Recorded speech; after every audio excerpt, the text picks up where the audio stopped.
Well, thank you all for being here, and thank you, Victoria, for the invitation. It's always exciting for me to be able to, I love teaching, and I love my classroom, but I love when I get to broaden my classroom as well, so this is a real treat for me. So when my husband and I first moved to St. Louis for graduate school, we fielded a lot of those introductory questions at the new church that we were attending. And usually after finding out that I was studying art history, the kind, well-meaning church member would ask something like, what kind of art do you study? And I don't know if you've ever talked to somebody who's a first-year PhD student, but we're very bad at answering that question. We have a lot of big ideas, and they come out sort of just like gobbledygook, right? It doesn't make any sense. And so my husband, bless him, came up with a much better answer. It was simpler, it was more elegant, and he would just say, you know that section of the art museum that's full of things that you're not really sure if they are even art? Yeah, that. Elissa studies the art you don't like. And he wasn't wrong, that's the thing, he's correct. Because if you are expecting art to be a poignant Rembrandt oil painting or a masterful Bernini sculpture, then you might experience a letdown when I tell you that I am studying things like a pile of rebar on the floor, or a wax sculpture of a very unbeautiful body, or a giant crack in the floor. And especially as a Christian viewer, you may be wondering where the truth, beauty, and goodness can possibly be found in such unsettling objects. Am I right? Is this the art that you maybe don't like as well?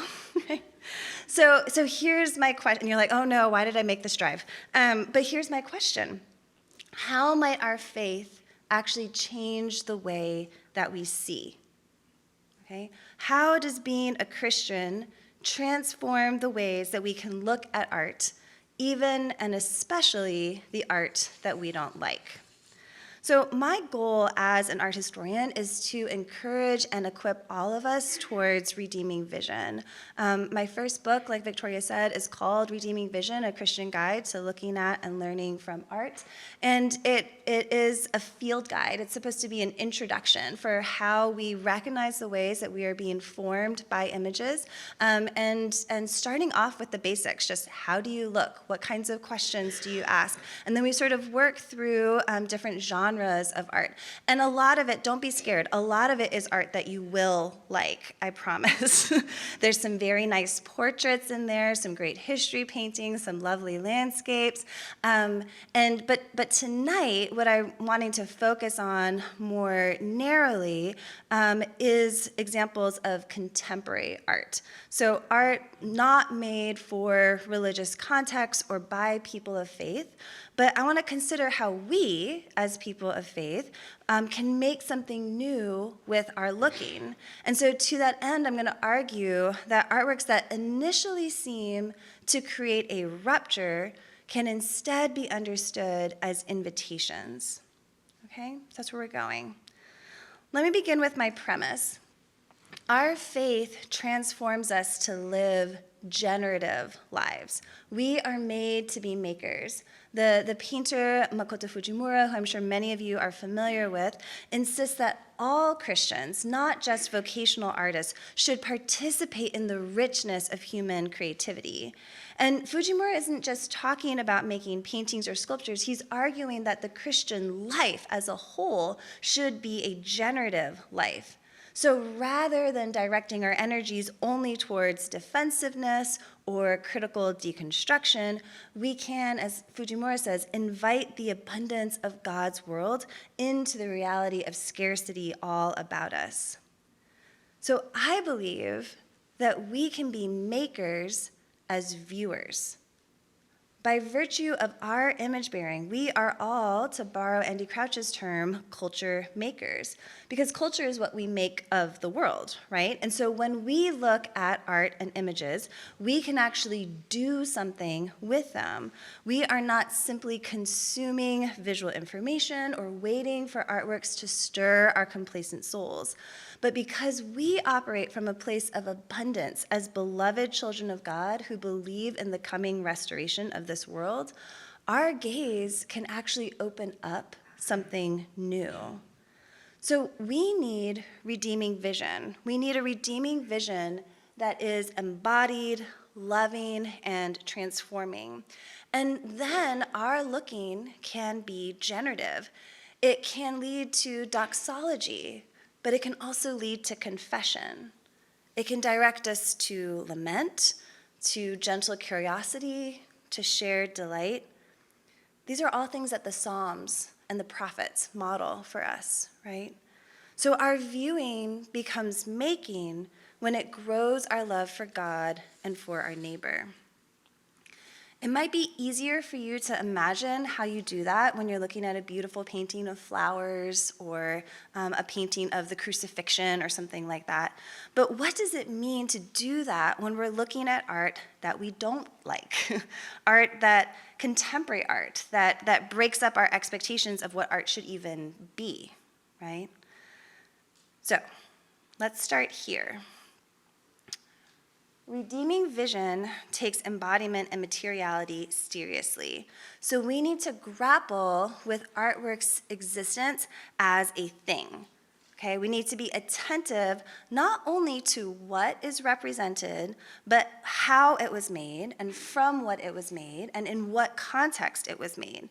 Because art should never be seen as merely an illustration of an idea. The late pastor and theologian Tim Keller suggests that if an artwork is getting meaning across in a way that is too apparent, it's really just preaching instead of art. So we can't substitute Rembrandt's painting, Return of the Prodigal Son, for a theological commentary. Instead, as C.S. Lewis says, we must surrender to the art itself. It matters that it's an oil painting. It matters that it's at this scale. It matters that Rembrandt leaves this thick globs of paint on the surface so that we see the materiality of the thing and not just look through the material to the subject matter. Okay, you ready? We're gonna go here with me? So, Ai Weiwei's sculptural installation Straight from 2008 is definitely a thing.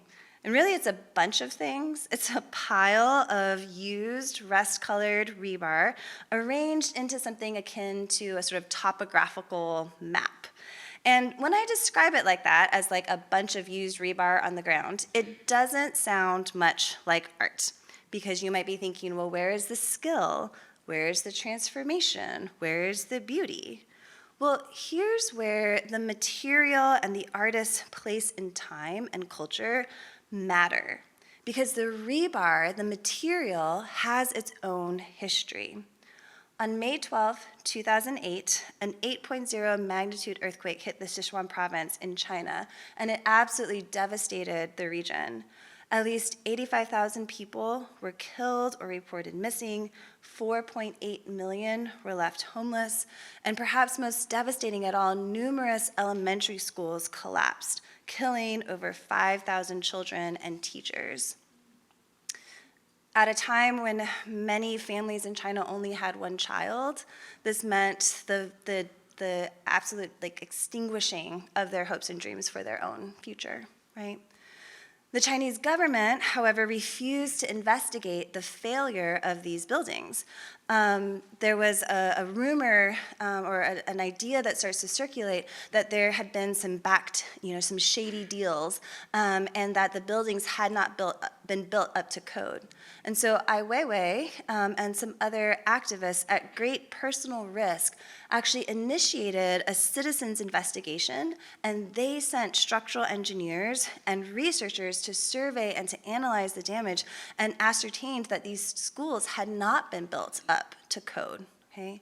They found that bribes had allowed them to pass inspection. So while in the Sichuan province, Ai's team gathered a lot of this bent, twisted rebar from these very destroyed buildings. They brought it back to his studio, and then over the next 4 years, Ai and his studio assistants painstakingly re-straightened all of that torqued metal.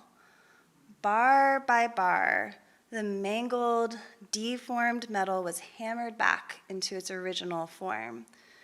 And then finally, Ai piles this restored, rust-colored rebar of varying lengths on the floor, creating this crisp rectangle with an undulating surface.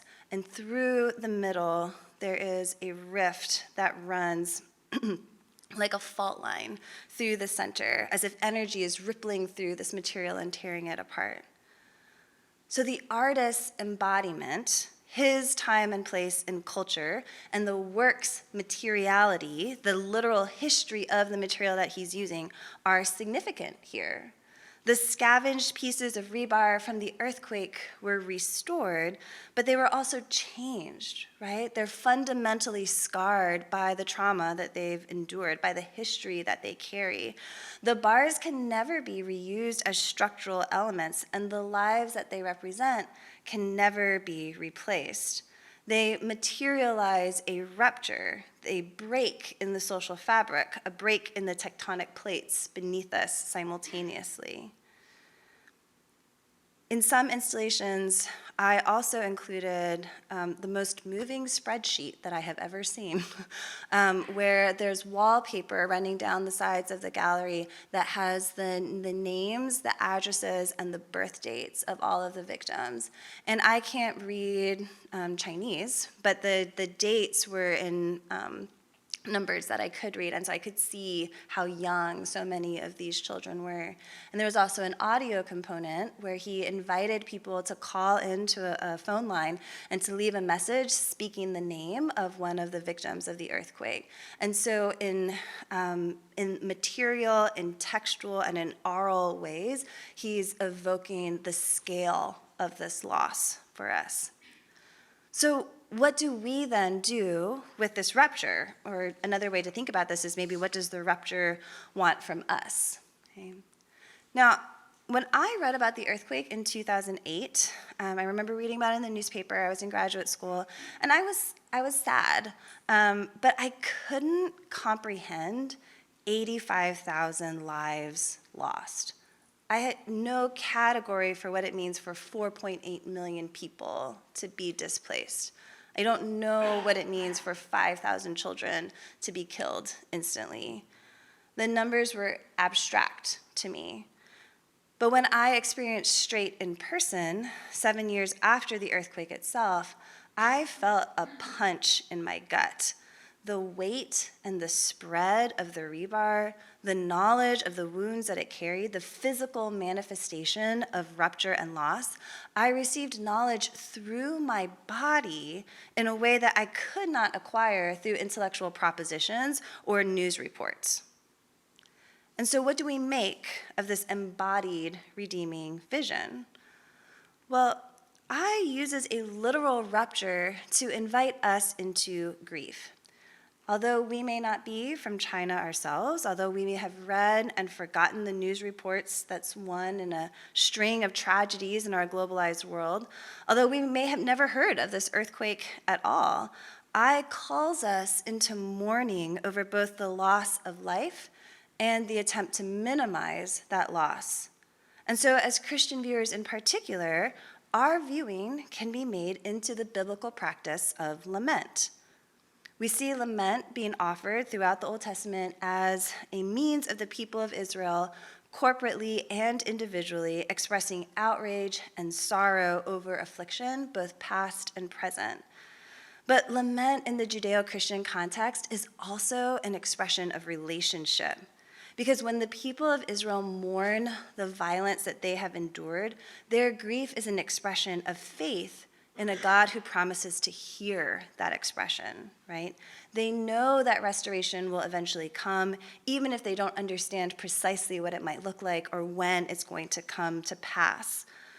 So when we view I's work in light of the narrative of creation, fall, redemption, and restoration, we can make lament with straight.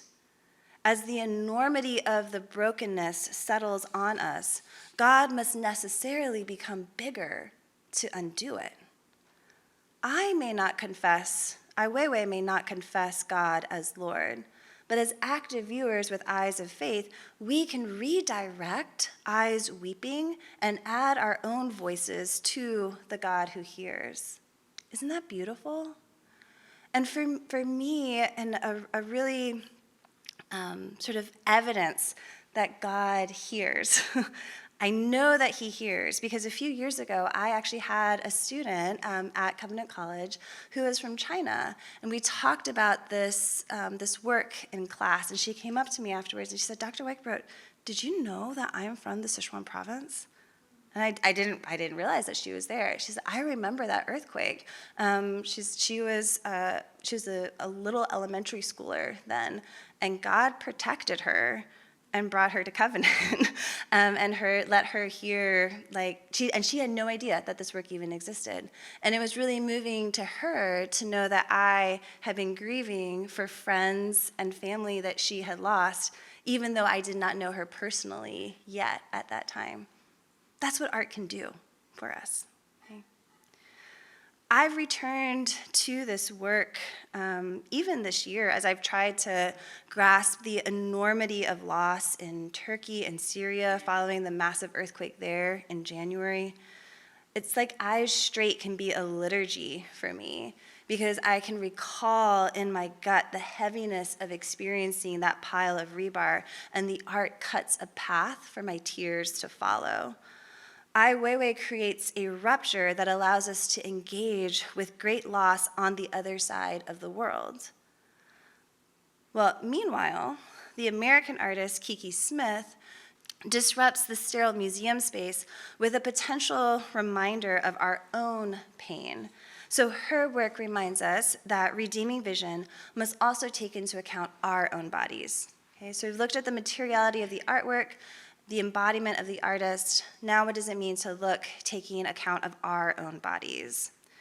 So this is Kiki Smith's Peabody, and it is, as the name suggests, a life-sized female figure roughly modeled from yellow wax that's crouching low on the museum floor. Her head droops, her breasts slump, her arms hang slack over her bended knees. There's strings of yellow glass beads that are swirling on the ground below her. And this is not a polite body. This is not contained and covered. And it's not a beautiful body. It's not polished and consumable by our gaze. But it might be, if we're really honest with ourselves, a familiar body. Because many of us might have been taught that we need to evaluate artworks objectively. You may have even heard an art critic say something like, the eye is drawn to the focal point of the painting through the use of line, blah, blah, blah, things like that. And you know what has always bothered me in this, and I give my students a hard time about it, is that it makes us sound like we are cyclopean eyeballs on sticks, right? Without bodies, the eye is doing all this work. And it makes it sound like we don't have, that the eyes are not attached to the rest of us, that we don't have histories, that we don't have likes and dislikes. Redeeming vision insists that we honor our own embodiment as Christ did in his incarnation. And so in part, this means that when we encounter artworks, especially contemporary art, we should pay attention to how our whole selves encounter the object. Do your fingers itch to touch the smooth marble or creamy paint? Do you feel the need to avert your gaze, or can you keep looking unimpeded? Does the work pull you around its form or ask you to stay still and centered? Do you want to dance? Do you feel a tug in your gut or a catch in your throat?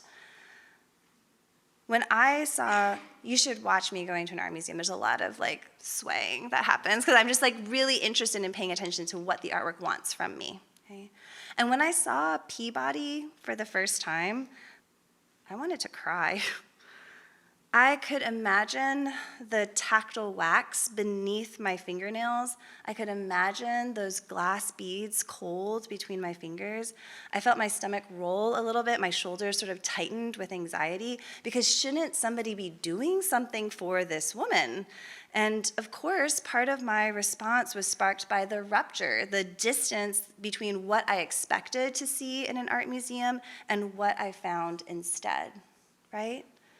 So let me explain that further. A second way that we honor our own embodiment is by acknowledging our own cultural position. We can be curious about the ways that a Renaissance viewer understood Michelangelo's David, but we will always approach our inquiry from our own historical position. Even our analysis of the artwork's form, our understanding of rhythm and unity and emphasis, is to some extent formed by our present culture. But rather than seeing our placidness in time and space as a fetter to shake off, can we instead see our finitude as a gift? Can we see it as evidence that we are creatures lovingly made by God? We can confront our own assumptions about an artwork, not necessarily to get rid of them, but to interrogate them honestly and rigorously. And in fact, two questions that I often ask myself when I'm looking at contemporary art are these. Does this remind me of something that I've seen before? And then how is this different from what I'd expect? Does this remind me of something that I've seen before? How is this different from what I'd expect? In the case of Smith's Peabody, the answers to how is this different from what I'd expect come pretty fast and furious. I am used to seeing sculptures of unclothed women, yes, in high art contexts, but how many Venuses or other mythological figures with their smooth white marble flesh have I seen in museum after museum? But those are all beautiful bodies, and they're cold and distant, and they're perched on pedestals, and they're impossibly glossy and symmetrical, except for sometimes when they've lost an arm because they're old. But they used to be beautiful, right? Smith's figure was never beautiful. She's on the ground, huddled, dejected, and leaking. The sculpture was one of several that Kiki Smith made in the early 1990s of bodies that were transgressing social norms. She rejected the traditional eroticization of the female figure, which, let's be honest, as a side note, that the way that we've just expected the eroticization of the female figure in public spaces is not Jesus's way. But onward. So Kiki Smith instead pushed basic bodily functions into public view. And a lot of this work by Kiki Smith comes from a period of intense curiosity about the body. She took a training course as an EMT in order to better understand the inside of the body because it was so fascinating to her. And so using what she learned about anatomy, she began crafting internal organs in a range of media. And her associations of various body parts with particular materials both play with and against cultural connotations. So she has a stomach that's cast out of glass, a fragile terracotta set of ribs that are just barely held together with thread. She has this precious hinged bronze uterus, a rustic bowl that's filled with a ceramic liver, heart, and spleen, and lungs, and then limbs and an entire body made out of cast paper. Her work doesn't heroize pain like old images of saints. Instead, she represents the strange, messy, and shared experience that we all have of being a body, right? Of living with an actual body. And again, in the spirit of full disclosure, I did not particularly like this sculpture the first time I saw it. Remember, I got really anxious. It kept hovering in the background as I was trying to look at other artworks in this space. And actually the image that's on the screen right now is the first place that I saw it installed. And so every time I would sort of turn around to look at something, I would see this figure crouching under the stairs and would think every single time, does somebody need to get the security guard? There's a person here that is clearly in distress and nobody is helping her. I think part of the reason I didn't want to engage the sculpture or give it my full regard was actually because it reminded me of who I was and did not want to be.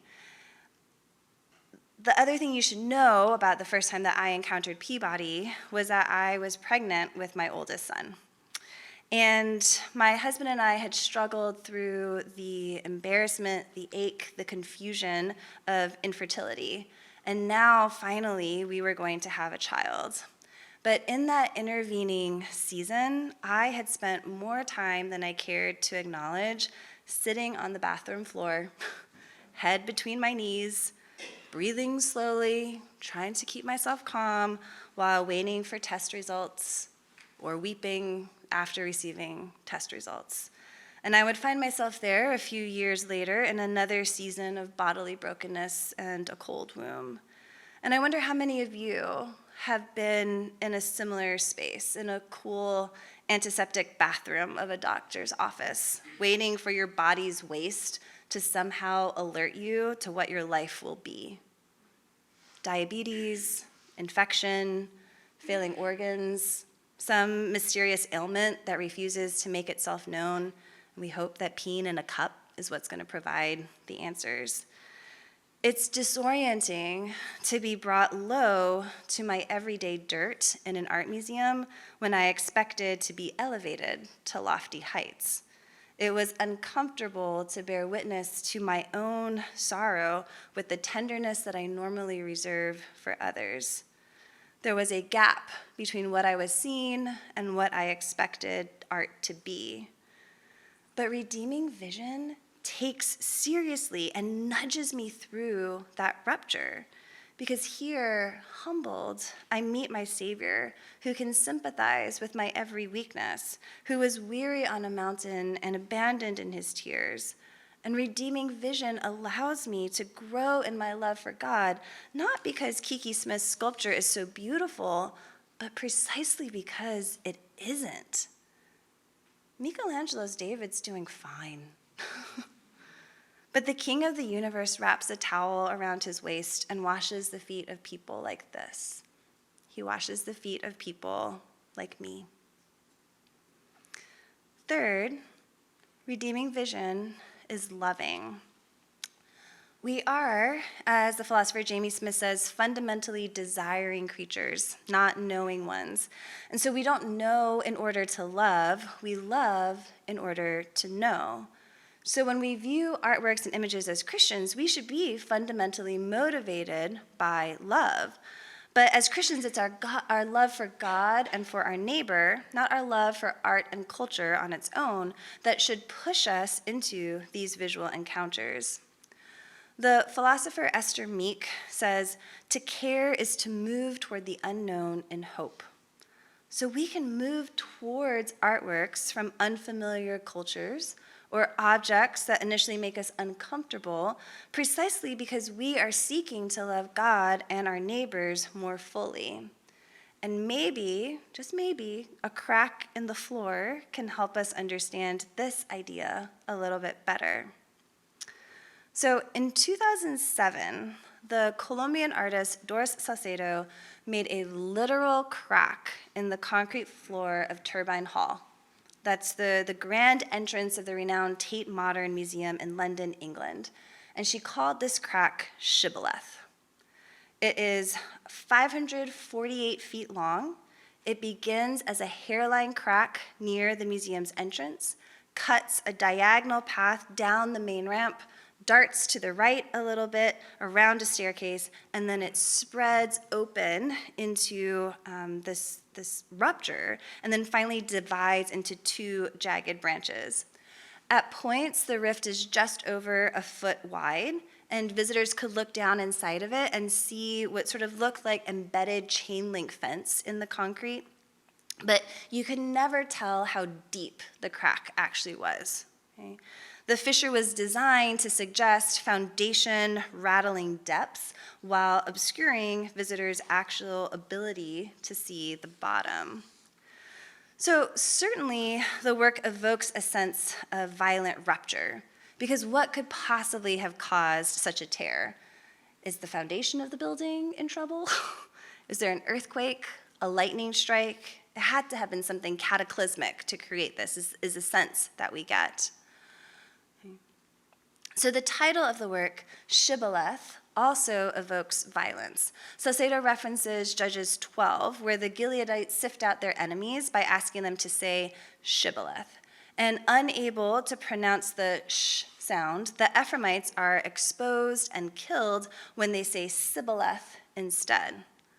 So the term now means a custom or a phrase or a use of language that acts as a test of belonging to a particular social group. And sometimes it is an actual word, right? Like you might know that somebody is not from around here if they say they're going to get some petrol for their car. That would be a shibboleth of sorts. But what Salcedo is thinking of specifically is the experience of immigrants, particularly from Africa and the Middle East, to Europe and the United Kingdom in the early 2000s. And so in an interview, she stated that shibboleth, quote, refers to dangers at crossing borders or to being rejected in the moment of crossing borders. But beyond even literal checkpoints, she also connected contemporary anti-immigrant policies to the history of European colonization and racism. Why are these people not welcome here now? Perhaps it has something to do with the past. Okay? So consider the power of this metaphorical gesture. An immigrant might initially feel some disorientation or some discomfort in a new community, but then that hairline crack sort of rumbles and widens and becomes a fissure with chain link fencing that actually denies entry. Seemingly small indignities can become anti-immigrant legislation, xenophobic rhetoric, or even physical violence. The veneer of a polite society crumbles, splitting open and revealing cracks that had been there all along below the surface for a much longer time. The fracture often evokes the often hidden ways that all of us police boundaries to our own communities, giving impossible tests to others in order to maintain our own sense of comfort or security. Maybe this isn't you with immigrants, but maybe it's with some other kind of community that you're part of, that you don't actually want somebody who's too different from you to be let into. But Shibboleth wasn't just an artwork about social divides, right? It is a literal rupture. It's a literal crack in the ground. You can ask me later about how she makes it. But as I've argued throughout this talk, we should see the rupture as an invitation. So in 2007, viewers could decide to interact with Shibboleth in different ways. So some people ended up ignoring it, and they ended up hurting themselves. You know, like there was a couple of news articles where a woman was like on her cell phone trying to find someone, and she tripped and fell because she wasn't paying attention to the crack in the ground. In the first week that it was open, the Tate Modern reported that there had been 12 minor injuries, but everybody was okay. And most of these injuries were caused by people just like not paying attention, okay? So what happens when you ignore a crack? You get hurt. Others recoiled. There was a reviewer from The Telegraph who wrote that the work haunted him for days after he saw it. Quote, "When I asked myself why, I realized it is because it looked like a wound, a gash that can't heal. It offers no hope, leaving you feeling as empty as the abyss it opens up beneath your feet." Just a little dramatic. But the fissure was a threat not just to the museum floor, but for this man, it was a threat to his existential peace of mind. He saw an act of material violence that could not be undone, and to him that signaled the finality of social ruptures as well. And maybe that's how some of you feel right now in a very polarized American culture, that maybe there's a rupture that is too great, that cannot be, that it's impossible for it to be healed back. That's some of what this guy is feeling, I think, in this review. But here's the thing. There's another kind of response. Okay, so the people who ignored it and got hurt, There were the people who recoiled from it and didn't want anything to do with it because it was too awful. And other viewers modeled a different kind of response, one that was both embodied and, I would argue, oriented in love. Because over the course of the installation, hundreds of viewers took Shibboleth as an opportunity for the kind of physical exploration that is often discouraged in traditional art museums. There are hundreds of photographs from the exhibition, some taken by journalists, but many uploaded online by regular museum goers that provide rich evidence of the work's reception. There's couples walking alongside the rift holding hands. There are people sitting on the floor nearby, walking the entire length of the crack. Children and grown-ups would leap across, or they'd stick their head in, try to gauge how deep it actually went. Instead of interpreting, I love this one. But how wild is this, right? Because instead of interpreting the crack as an ominous warning of a social problem, many visitors to the Tate Modern accepted the work as an invitation to investigate. They navigated the discomfort of a cold concrete floor and strange bodily contortions in order to understand the contours of the crack better. Now, I don't want to oversell this. It's not that visitors left with a greater understanding of immigration policies or, how we could heal society's divides. But I also don't want to undersell this because they were given the physical experience of facing a massive rupture and choosing to step into that rather than running away. And that's the final characteristic of redeeming vision, that redemptive looking anticipates transformation. We are not looking at art and visual culture merely to pass the time or to accrue knowledge like a squirrel kind of gathering nuts for the winter.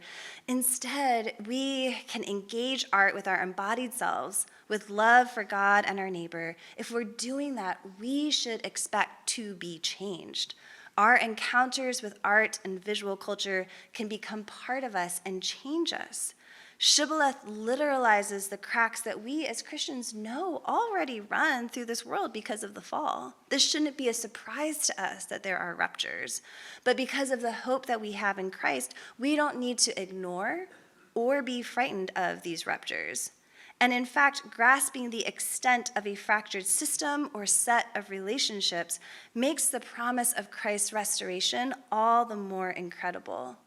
Because we can only begin to comprehend with all the saints what is the length and width, height and depth of God's love when we grapple with the actual realities of sin and its effects on our relationships to God and to our neighbors.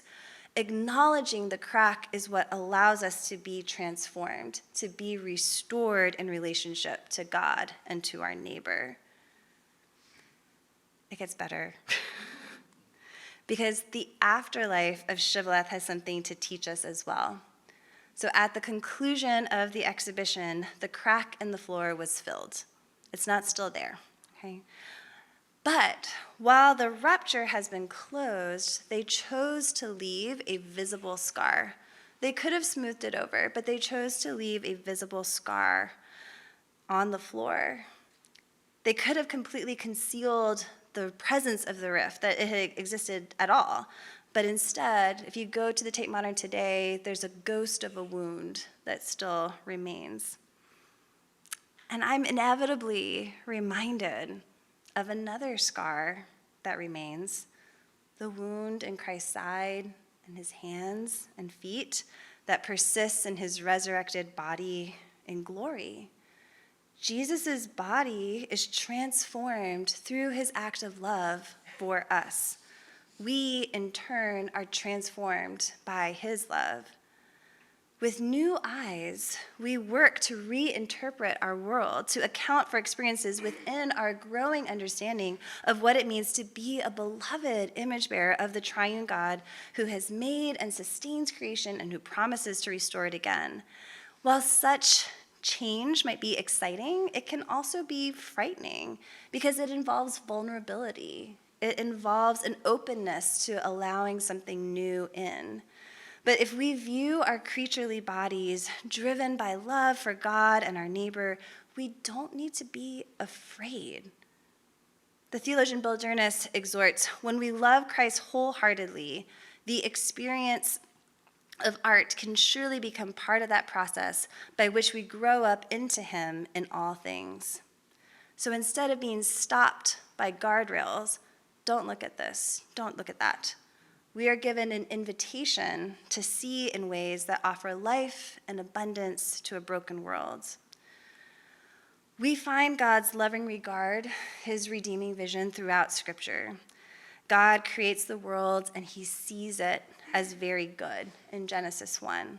God sees the Israelites suffering in Egypt and he knows them, Exodus 2. He recognizes Nineveh's repentance, Jonah 3, and he withholds judgment because of that. Jesus repeatedly rests his gaze on those that society would overlook: children, women, the disabled, the criminal. God sees sin, the cracks of the fall, rupturing the wholeness that he has made, but he locates it within the broader narrative of the restoration that he is bringing to bear, because someday everything sad will be made untrue. This model of redemptive looking is utterly different from the objectifying gaze that is so common in our contemporary culture. Too often we look to objectify, to consume, to control, to surveil, or to condemn. But as the beloved of God, we're called to mimic his gaze. How differently should we approach everything from Ai Weiwei's Strait to Kiki Smith's Peabody to Dora Salcedo's Shibboleth if we are committed to this redeeming vision, if we actually believe that we work from a place of abundance? And so, oriented in love and open to transformation, our viewing, our looking can be part of making something new. Thank you.